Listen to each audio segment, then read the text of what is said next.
Hey, and welcome to Dirty Lazy Girl, a podcast that offers realistic girlfriend support and problem solving for imperfect people. You don't have to be perfect to be successful. Every week, we'll give you unconventional, dirty, or lazy problem solving strategies. Let's get started. Welcome to a special cooking episode of the Dirty Lazy Girl podcast. Today's topic combines two of my favorite things, Disney and keto food. So some of you might know this, but you can't really tell by looking behind me. Kidding. I am a total Disney fanatic.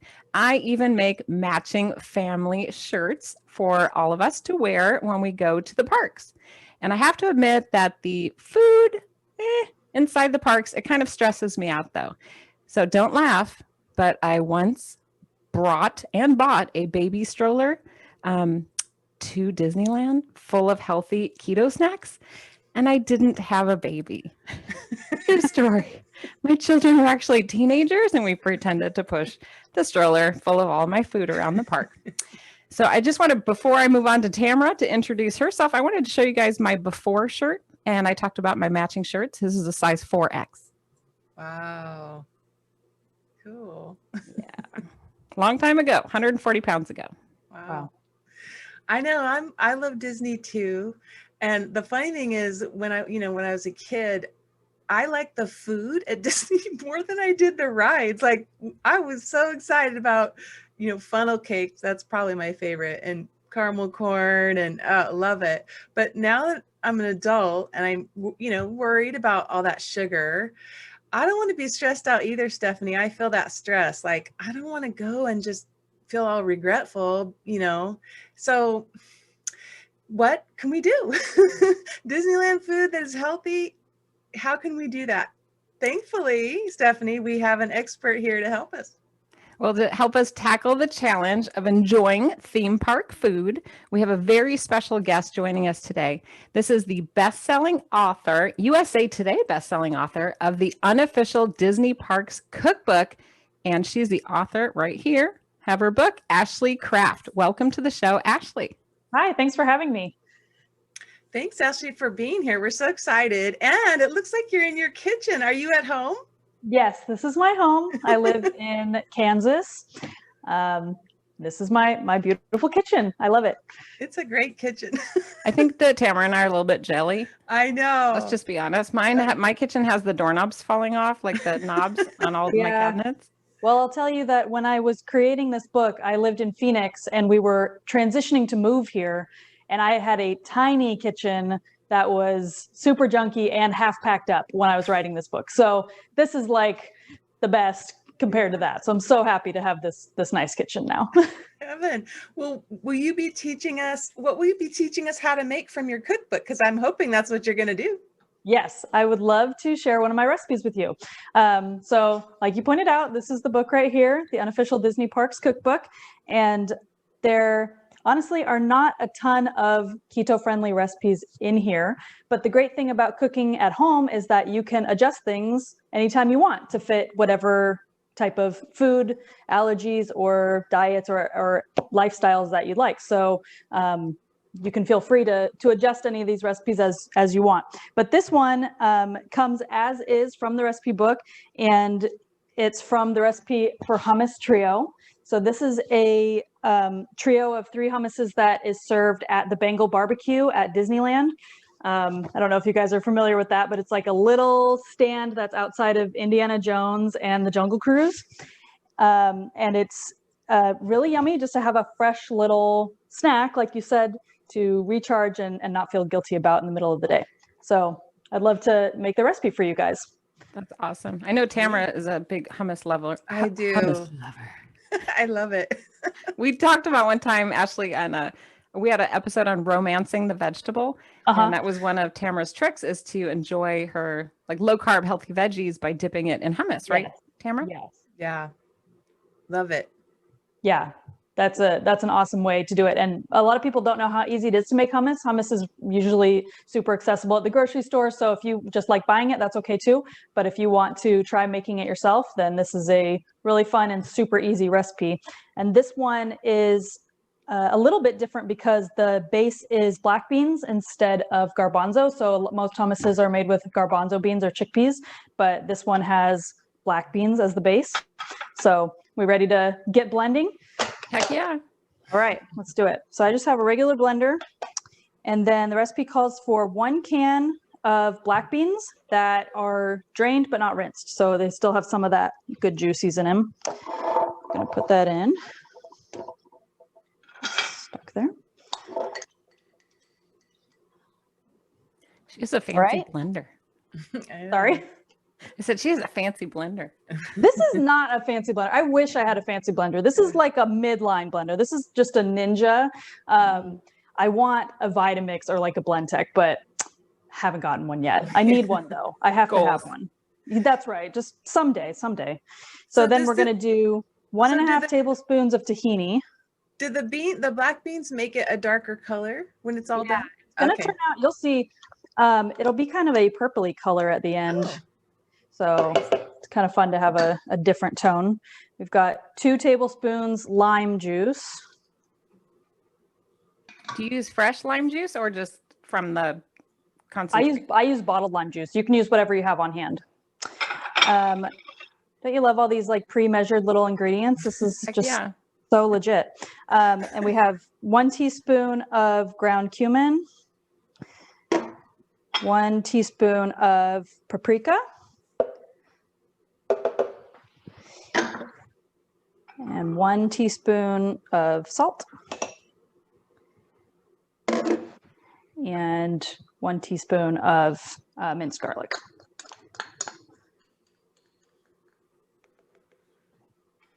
All right. I love recipes that don't call for like 10 million ingredients. It sounds really simple.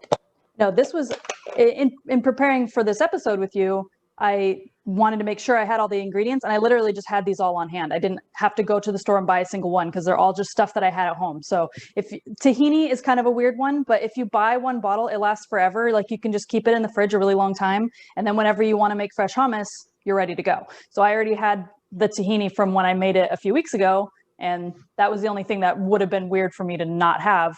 But I always have black beans. I always have spices. So pretty easy. And tahini, for people who don't know, is sesame seed sauce. That's right. Ground sesame. Yeah. And it's pretty low carb, actually. Yeah, it's just ground up sesame seeds, right? Mm-hmm. Yeah, it's very tasty. And I find I had a hard time finding it in my grocery store. I think you can get it like in the ethnic section, right? Yeah. I have had to ask in the past where it was, but you're probably right. I think it is in the ethnic section. Very common Middle Eastern ingredients. So, all right, it's going to get loud for a sec.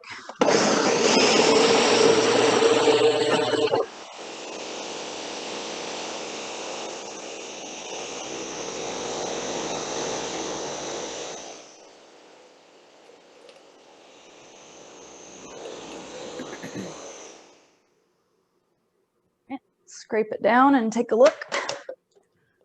I love how this is like so goof proof because you just literally throw it on your plate. It in, yeah. It's so easy. And you'd say you did that for about 30 seconds to a minute. Oh yeah. Okay. I mean, you can make it however consistency you want. If you like it a little chunkier with some of the bean pieces in it, then do it less. I like it really smooth, so I'm going to give it one more spin and then call it good.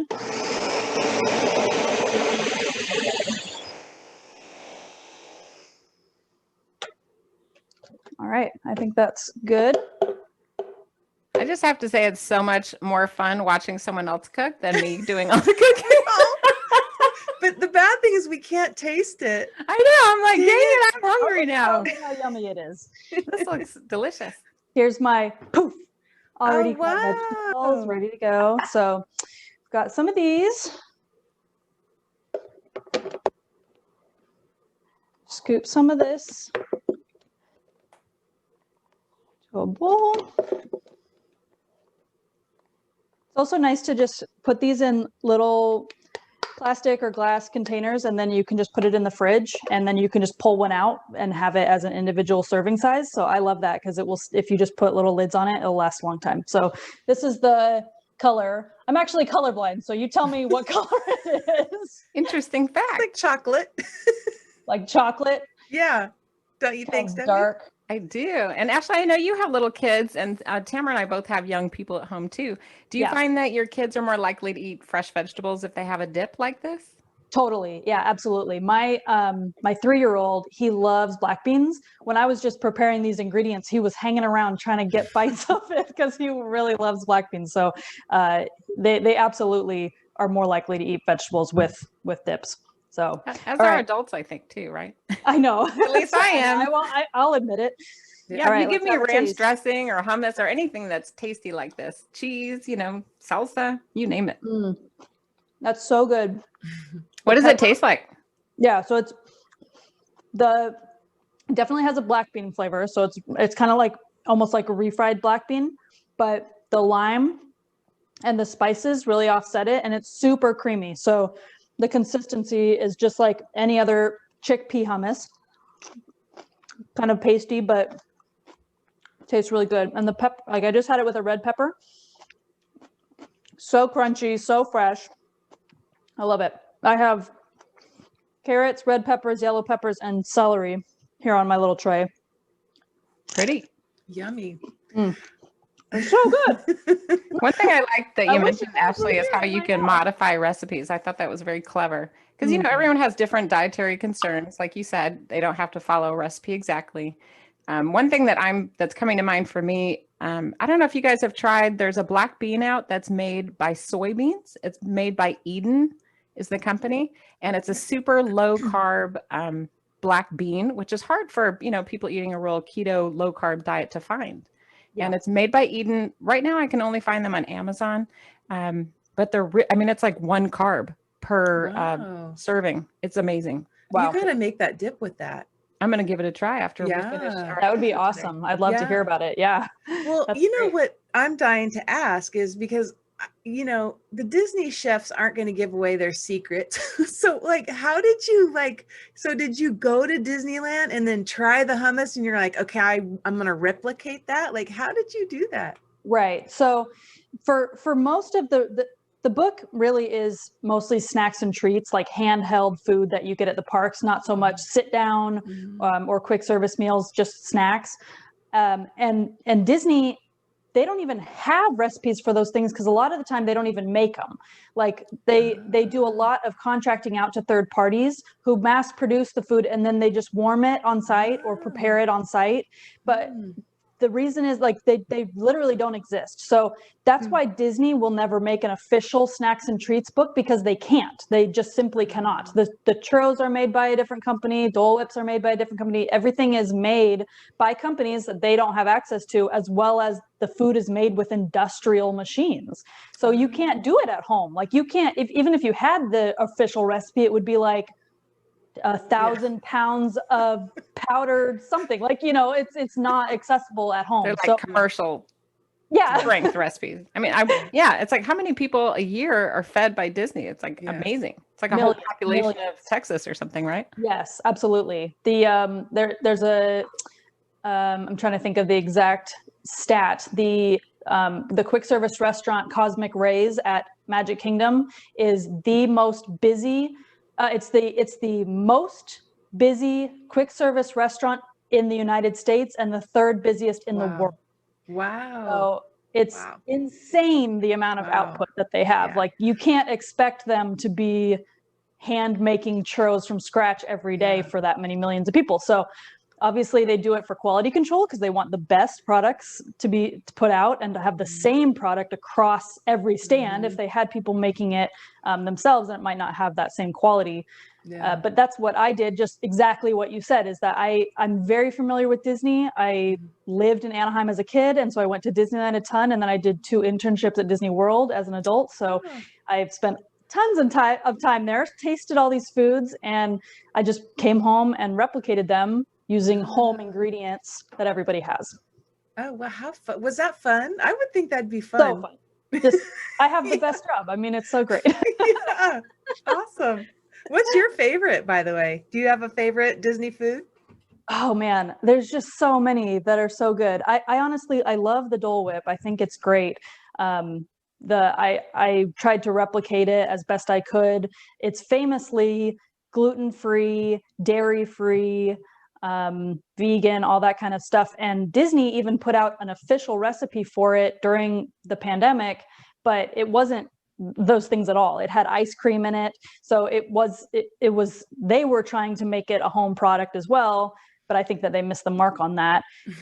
My recipe is mostly just fresh pineapple juice. So it's very fresh, very light, and it's a favorite. I make it all the time. I was surprised how easy that one was. Like Yeah. your ingredient list was so short. I'm like, seriously? And that makes that a delicious whip thing that my kids are always screaming about. Yeah. They love It's that. like right off of Indiana Jones, right? You're kind of heading back toward the, I guess it depends on what park you're at, but my kids are like, Right. we want that.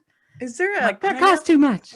Is there a pineapple juice substitute I was just trying to think, what could we use? Like the pineapple, what are those drinks or whatever that are I use the sugar-free? drink enhancer flavors packets from Walmart, the I Great bet you Value could brand. do that.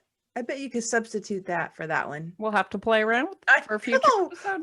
I can't But it was wait. one thing you were talking about, Tamara. You were asking about like all the facts and knowledge that she had. This is probably my favorite part of the cookbook, Ashley, was where you just shared so much history and just fun, quirky facts from your research and from your experience working there. I just really enjoyed that part. I thought it was fun.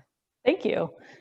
Yeah, I almost all the facts in the book I knew myself. So I have too much Disney knowledge. It's really a blessing that I got to make a book so I could put it somewhere.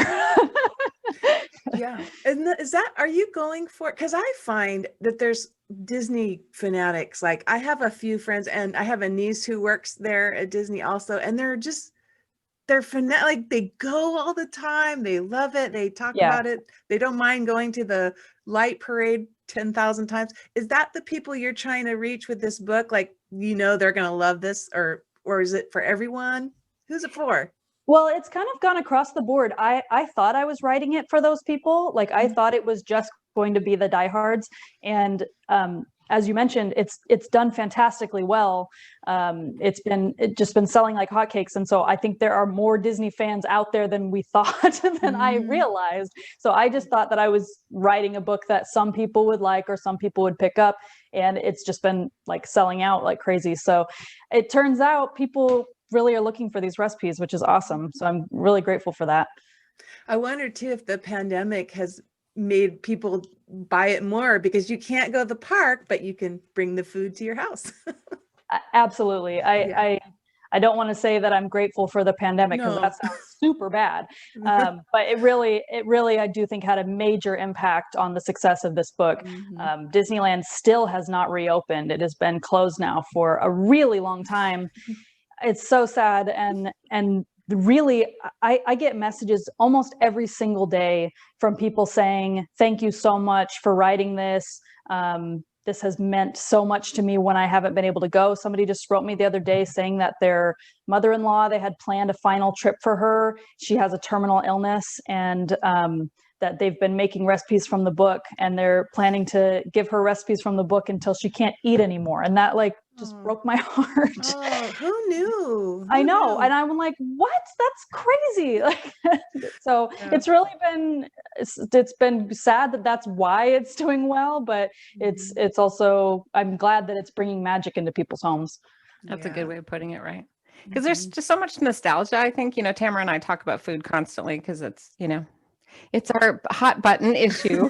So we do tend to talk about food a lot, but I love the memories. Like you said, when you read the book, you start thinking about just experiences. Like you talked about Epcot opening in 1982. And it reminded me, I was there. I was there when Epcot opened, and I had forgotten about that until I read your book. And I started going, are you kidding me? And I'm texting my mom, and she's pulling up pictures from my childhood.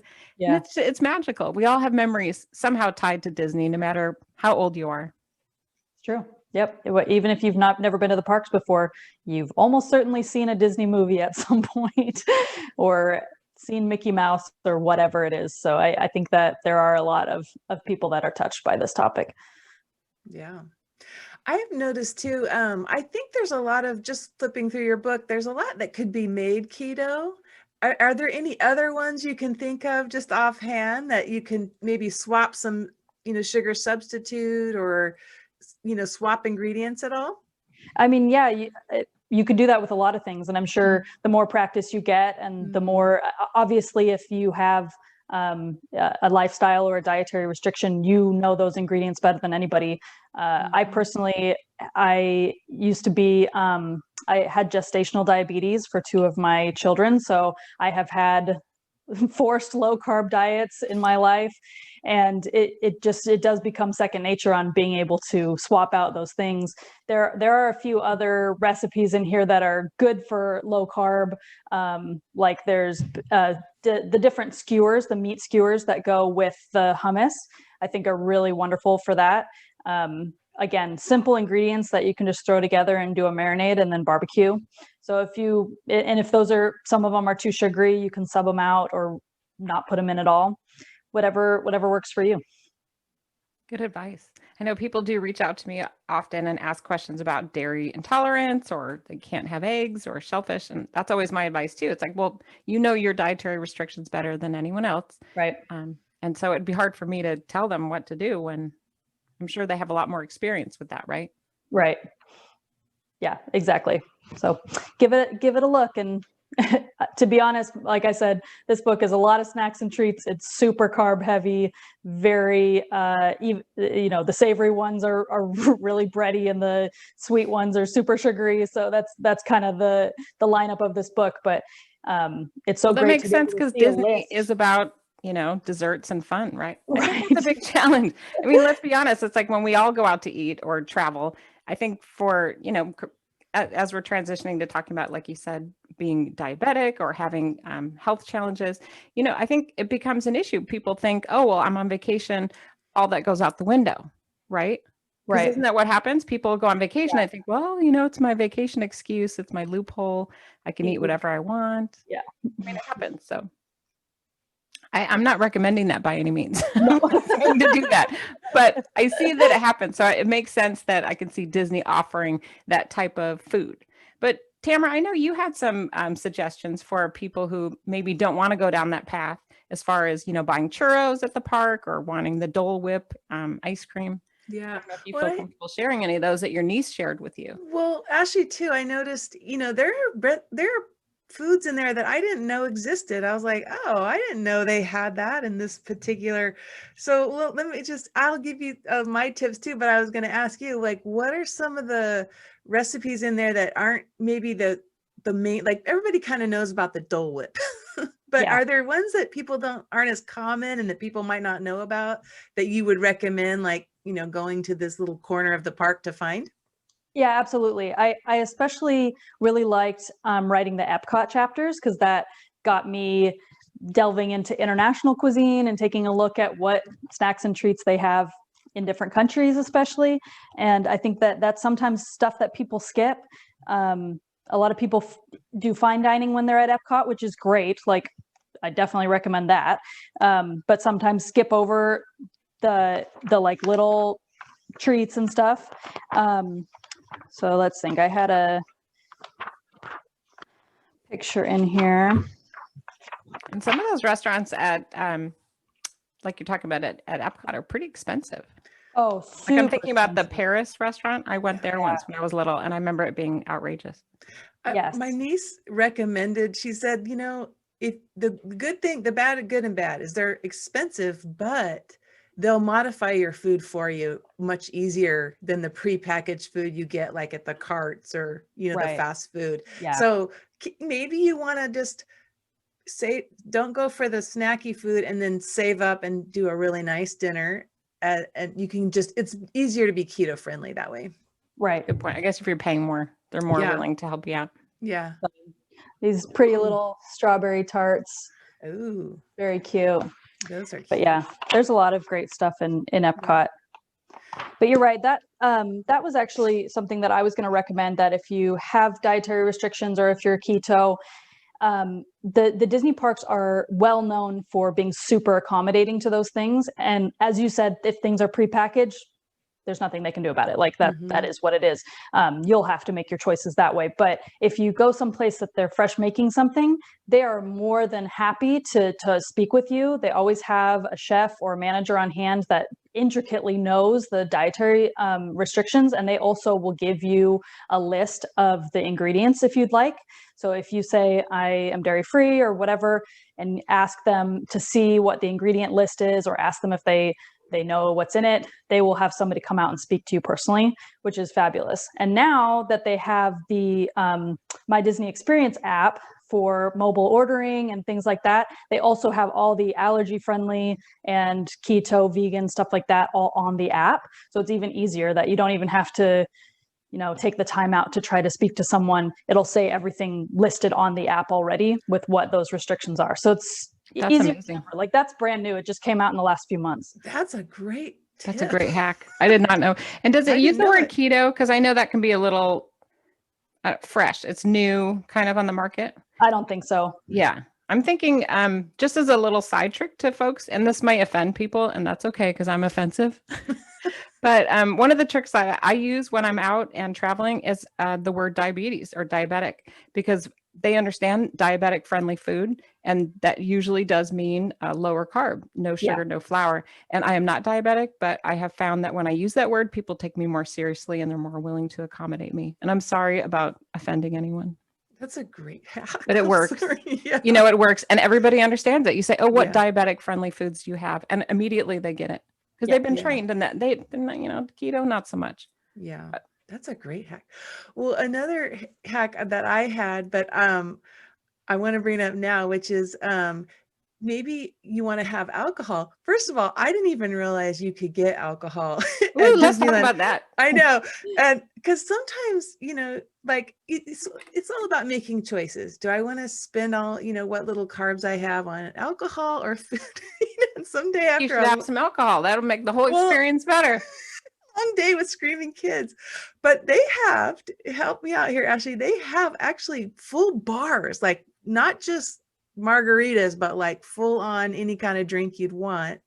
And I'm thinking couldn't you get like a keto friendly drink, like a gin and tonic or a Diet Coke and rum, right? Yeah. I personally don't drink alcohol, so I don't know all the ins and outs of that, but they do have a lot of bars that they do mix the drinks right in front of you. So yeah, you can choose to omit or put in whatever you want. And that goes for non-alcoholic drinkers as well. If they're making a drink for you, you can sub out the alcohol if you'd like and say, hold that and you can put something else in or whatever. So they're really good about doing whatever you ask them to and making it for you. Yeah. Right. Okay. Now a little birdie told me you were working on a next cookbook about drinks. That's right. Yeah. So Tell us about that. I have a book coming out this year in 2021, the Unofficial Disney Parks Drink Recipe Book. So it's going to be 130 drink recipes. And it was a lot. But it basically ranges from lemonades, slushies, milkshakes, mocktails. It does have cocktails. So it really runs the gambit of every type of drink that they have at the parks. And as you said, a lot of people don't even know that Disney is a big drink hotspot, but it totally is. And it's really it's changing to that more and more. Like really, they do a ton of seasonal drinks and specialty drinks, and they do the Epcot festivals that they have specialty drinks for. So it's really big, and excited to share that with everybody. Ooh, you have to come back on and make some drinks. That would be really fun. I love it. This blender has gotten a lot of work out from the drinks, a lot of slushies and milkshakes. Well, Ashley, how can our listeners learn more about you specifically and the books that you have out and coming out? Yeah. So if you want to follow me on Instagram, that's where I'm most active. My Instagram handle is at ashley.crafted, ASHLEY.CRAFTED. And I also have a blog/website, ashleycrafted.com. So you can visit either of those places. I love to hear from people. You can send me a DM if you want, follow me. I'd love to hear from you. That's great. Well, I'm curious what strategies our listeners use for eating healthy at theme parks. So tell us your plan by emailing Stephanie@dirtylazyketo.com or through Facebook or Instagram at Dirty Lazy Keto. Before we get to our final hack, Stephanie, let's take a quick break. Awesome. Thanks, Tamara. Well, as many of our Dirty Lazy Keto readers know, one of the critical moments in my decision to start losing weight happened at Disneyland. And you'll maybe remember it was on the Thunder Mountain ride where my son practically flew out from under the safety bar because I was sitting next to him and I was way too large compared to him. But some of the recipes that I use to help me lose 140 pounds are included in the Dirty Lazy Keto cookbooks. And the newest one, I'll show it here, is the Dirty Lazy Keto No Time to Cook cookbook, which includes 100 easy recipes ready in under 30 minutes. And you can order your copy today from Amazon, Barnes & Noble, or pick up a copy inside Costco or Target today. Thanks, Stephanie. So let's wrap up today's episode by sharing our personal dirty or lazy hacks to enjoying amusement park food. And we'll invite Ashley to share hers too. So Stephanie, what's yours? Well, my dirty and lazy hack and cheap hack is to go hog wild at the condiment bar. So you can practically make a full salad with the burger toppings or at the Mexican restaurant, those toppings. Plus these toppings are free. It's like lettuce, pickles, onions, tomatoes, salsa. I do this at the burger joint, which is right outside Soarin' over California at Disneyland here in California. And also at the Mexican restaurant, which is in Adventureland, I think. Nice. That's so you. It's my secret hack. I'm eating for free at Disneyland. I love it. And I bring my own food. I love it. Well, I mentioned before my Disney, my niece works at Disneyland. Shout out, Kelsey. Love you. And so I asked her, I said, Kelsey, you're the expert. You give me your hacks. And so I'm going to read you a few she gave me. She said, the park has fruit stands at several locations, so the fruit is healthy. But what she loves there is giant pickles they sell. And she said they're great, they're hydrating, and she recommends the jalapeno pickle from there. You can also get bottled water there too if you want to stay away from the sugary drinks. She also mentioned that the Goofy store, she used to work in the Main Street store, they have what's called Goofy candy, but some of those are sugar-free candies. So you can get that at the candy stores. And then the last one I'll give you two more. One she said was the Main Street kiosk. This is when you first walk in, they have Monster drinks. And she said they sell sugar-free Monster drinks there. So if you need an energy boost, you can get it. And then finally, she mentioned Pizza Planet, which you think pizza, that's not very keto, but she said they have bacon wrapped asparagus there. And they have an antipasta salad too that's supposed to be really good. So those are her great hacks. Aren't they great? Those are great. Sounds pretty good. Ashley, what's So yours? much more than just the turkey leg, right? Right. That was like serious with the pickle. I like that too. Yeah. Yeah. Got two things in your hands. Like I had mentioned before, I think that getting to know the ingredients that are in each of the food is really a great way to keep on top of what you want inside of your food. And having the app available to do that is awesome. You can look at everything that is inside something, and then you can go straight to the person and say, I want this, I don't want this, and they'll make it for you. So I especially love, I don't know if you guys have been to the new Pandora at Animal Kingdom, but they have a restaurant called Satuli Canteen, and they have protein bowls, and they're so good. But you can sub out the noodles for quinoa. You can do whatever you want. They have you can choose any type of meat that you want, any type of sauce. So they're really fun and customizable. And also what you're saying about bottled water, they also give out free cups of water everywhere you go.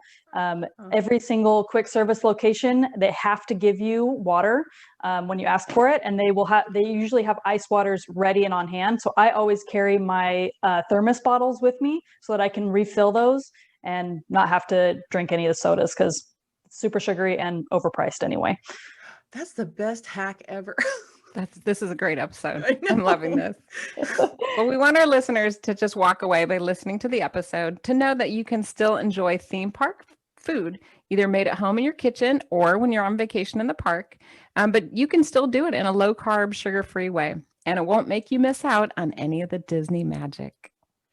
And are you enjoying the Dirty Lazy Girl podcast? Show us your support by leaving a review on Apple Podcasts. And if you're listening on YouTube, give the episode a thumbs up, leave a comment, and subscribe to the Dirty Lazy Keto channel. And we love reading our listener feedback, comments, and reviews. And in fact, I have one I can share right now from Paula, and this was done on YouTube. And Paula writes, I love your podcasts. I went all the way back to your very first one, and I'm listening to them all while I drive. They are educational and fun. Aww. Well, thank you, Paula. And Tamara, I'm going to throw this out for all of our listeners when they share a review and we read it on air and you hear it. I want you to reach out to me because I'm going to send you a fun little prize. And I'll send you a fun little DLK swag item.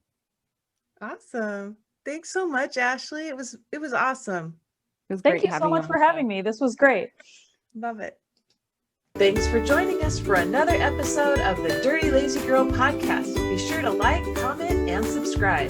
Turn on your notifications so you'll never miss a video, and we'll see you next week.